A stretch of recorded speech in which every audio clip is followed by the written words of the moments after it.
24 گھنٹے کی زندگی میں بھائیو جھوٹ خاص طور پر زندگی سے ہم نکال دیں، جھوٹ نہ بولیں اور ایک کسی کو دھوکہ نہ دیں۔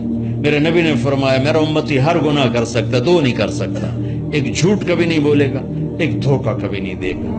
جھوٹ نہ بولے، دھوکہ نہ دے، ظلم نہ کرے، زیادتی نہ کرے۔ ظلم و زیادتی سے اللہ کا غضب حرکت میں آ جاتا ہے۔ میرے نبی نے فرمایا من آذا ذمیا فقد آذانی، جس نے کسی غیر مسلم کو بھی دکھ پہنچایا تو اس نے مجھے دکھ پہنچایا، جس نے کسی غیر مسلم کو دکھ پہنچایا اس نے مجھے دکھ پہنچایا۔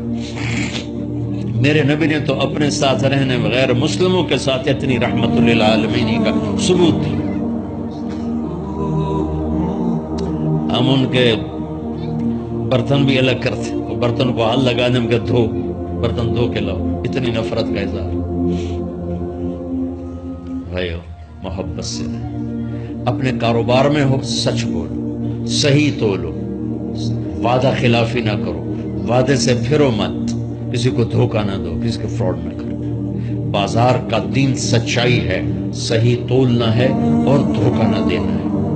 گھر کا دین ماں باپ زندہ ہیں، ان کے پیر دھو لو، ان کی دعائیں لے لو۔ گھر والے ہو اپنی بیوی سے حسن سلوک کرو، گالی دینا، تانے دینا، طنز بولیاں، اپنے گھروں کو آگ نہ لگاؤ۔ ہمارا جوائنٹ فیملی سسٹم ہے، ماں باپ کو اپنا مقام دو، بیوی کو اپنا مقام دو۔ ہمارا سسرالی معاشرہ ظالم ہے، درد سے کہہ رہا ہوں، ظالم ہے ہمارا سسرالی معاشرہ، ظالم ہے، چاہے دیندار کہلاتے ہوں، چاہے دنیا دار کہلاتے ہوں، چاہے پڑھے لکھے کہلاتے ہوں، چاہے ان پڑھ کہلاتے ہوں، ظلم ہے۔ میں کہاں سے اس کی تعویل کروں؟ اگر ماں باپ کی طرف سے زیادتی ہے اپنی بیوی کو بچاؤ، اور کہیں بیویاں ایسی زوردار ہیں کہ وہ گھر کو آگ لگانے پر آئی ہوتی ہیں، اگر بیوی زیادتی کرے تو ماں باپ کو بچاؤ۔ یہ تمہارا کام بیچ میں ایک پل بننا ہے، دونوں رشتوں کو جوڑنا ہے۔ جس طرف بہنوں کی طرف سے زیادتی ہے بیوی کو بچاؤ، بیوی کی طرف سے اپنے دوسرے رشتوں کو بچاؤ۔ ہم اس میں افراط ہوتا یعنی کمی زیادتی کا شکار ہیں۔ کچھ ماں باپ کے پریشر میں بیویوں پر ظلم ڈھا دیتے ہیں، اور کچھ بیویوں کے پریشر میں ماں باپ کو ذلیل کر دیتے ہیں۔ یہ دونوں انسانیت سے دور کی چیزیں ہیں۔ بھائیو اپنے نبی کی زندگی پڑھو بندہ۔ میرے نبی کی ایک حدیث سناؤں، میرے نبی نے فرمایا یہ جو میرے مدینے والے لوگ ہیں نا، یہ بڑے اچھے ہیں، ان کے گھر میں جب کسی کی ڈولی اترے نا تو اسے یوں لگتا ہے جیسے میں اپنے ماں باپ کے گھر ہی آ گیا۔ چند دن پہلے میں نے حدیث پڑھی تو مجھے بڑا مزہ آیا کہ میرا تو مستقل مضمون بیان کرتا رہتا ہوں۔ آپ نے فرمایا کہ یہ جو میرے انصار ہیں مدینے والے، ان کے گھر میں کسی کی ڈولی آ جائے تو اسے یوں لگتا ہے جیسے اس کو اپنے ماں باپ اور ساس سسر میں کوئی فرق ہی نہیں نظر آتا، کہ یہ ایسے اچھے اخلاق کے لوگ ہیں۔ چلو اگر یہ نہیں ہو سکتا تو کم از کم یہ نفرت تو نہ ہو، لگائی بجھائی، لڑائی جھگڑے، طلاقوں کی شرح بڑھ چکی ہے صرف زبان کی بدتمیزی پر، صرف زبان کی بدتمیزی پر، صرف زبان کی بدتمیزی پر طلاقوں کی شرح بڑھ چکی۔ اپنے اخلاق سے، اپنے اخلاق سے اپنے رشتوں کو جیتو۔ ماں باپ کا دل جیتنا ہے، بہن بھائیوں کا دل جیتنا ہے، اپنی بیوی کا دل جیتنا ہے اچھے اخلاق کے ساتھ۔ بیوی کے ذمہ خامن کا دل جیتے اچھے اخلاق کے ساتھ، ساس سسر کا دل جیتے اچھے اخلاق کے ساتھ، اپنے بہن بھائیوں کا دل جیتے اچھے اخلاق کے ساتھ۔ میرے رب کی قسم تم چپ رہنا سیکھ لو، عزت تمہارے قدموں میں آ کے گرے گی۔ جواب نہ دو، چپ ہو جاؤ، اللہ عزت تمہارے قدموں پہ لا کے کھڑا کر، تمہارے قدموں میں آ کے اللہ عزت کو گرائے گا۔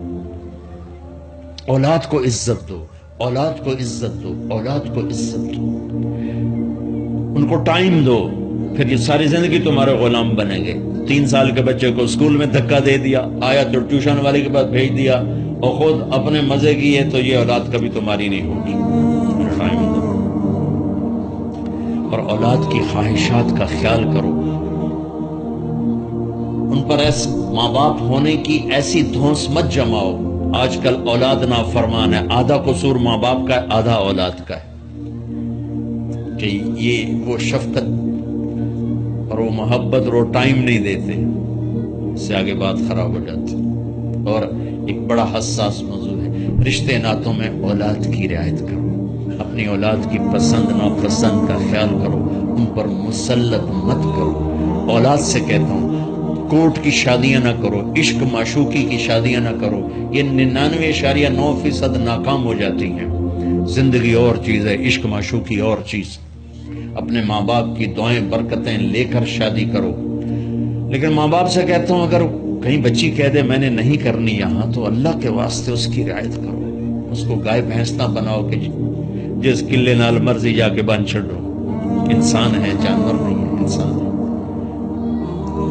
زندگی جس نے گزارنی اس کی رعایت کرو، اس کی رعایت کرو۔ اولاد سے کہتا ہوں ایسے لو میرج اور گرل فرینڈ بوائے فرینڈ ہمارا کلچر نہیں ہے، یہ ہلاکت اور تباہی کا راستہ۔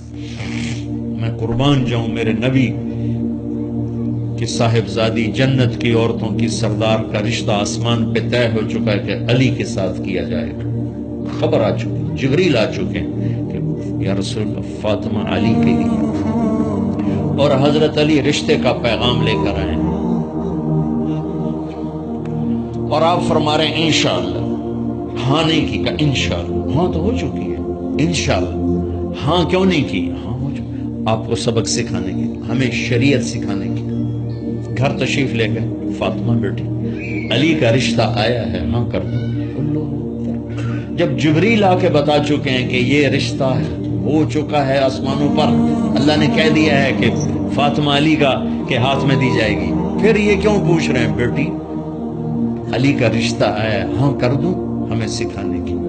کہ کتنی بچیاں سسک کے زندگی گزار دیتی ہیں، ماں پیو زبردستی کر دیتے، کتنے بچے سسک کے زندگی گزار دیتے ہیں کہ ماں باپ زبردستی کر دیتے۔